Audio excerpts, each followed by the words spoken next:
आज थिला लास्ट रज रे सासु आनिकी पान देइथिले और पान को खाई देखिए बहुत खुशी हो जाइथिलु। भाविलु पान खायार मजा टिके सब बेले नियारा कहीं ना छोट बेले जतले रज हुए ना पान घरे घरे समस्ते मीठा पान दियंती साधा पान खाया पे आ मो पुओ जेमिति होउची ना पान खाइबो बोली आमे भी ठीक सेमिति पान खाइबो बोली एमिति होउथलु। आउ एबे तो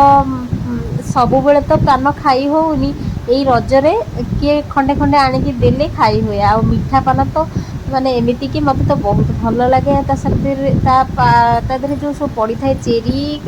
मीठा जिनस से सब जिनस खाइले बहुत भल लगे। आ मो छोट पु देखुन सी भी कांदुची केमिति पान खाइबो बोली ताको टिके नाकु देली ना सेथिले ता मन पसंद गला ना सेथिले से कहला बहुत खाइबो बोली मैं छोट पिलाटा एते खाया कथा नो। तापर चलली रोसेई करी रोसेई रे आज कौन सब हम मु आपण मानको देखौची आ चुल्ली पूरा रेडी एठी मु क्षीर आग बसई देइथिली क्षीरटा टिके उतरी सारा पर तापरे रोसेई आइटम करदेवी कहीं रोसेई जल्दी सारदेले टिके रेस्ट करूँ कहीं रज पाग भाया होती आज पागटा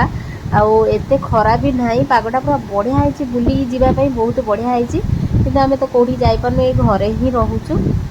आउ आज आमर होता खाइबारे भेंडी गोटा कदली गोटा भजा होता आउ होता डालमा आउ डालमा रे ना मु लंका पाउडर पकई नी लंका गुंड जो लंका जीरा गुंड पछरे पकया कथा पकई मन पड़ा जमी एवं पकईदेली आउ एठी मोर पूरा रेडी हो गला डालमा भेंडी आउ कदली भजा सब रेडी हो जाइए। एठी आंब बापा जो आनी काली मुझे चेक करोटा खराब हो जाइए सेटा प्रथम काटबू आ सब भल थिला आ मीठा आंब जेहेतु पूरा गोटे दबदब होता माने हाथ मारला बेलू नत नत होता सेटा प्रथम काटिदेबू आ नहीं खाइबा देवी।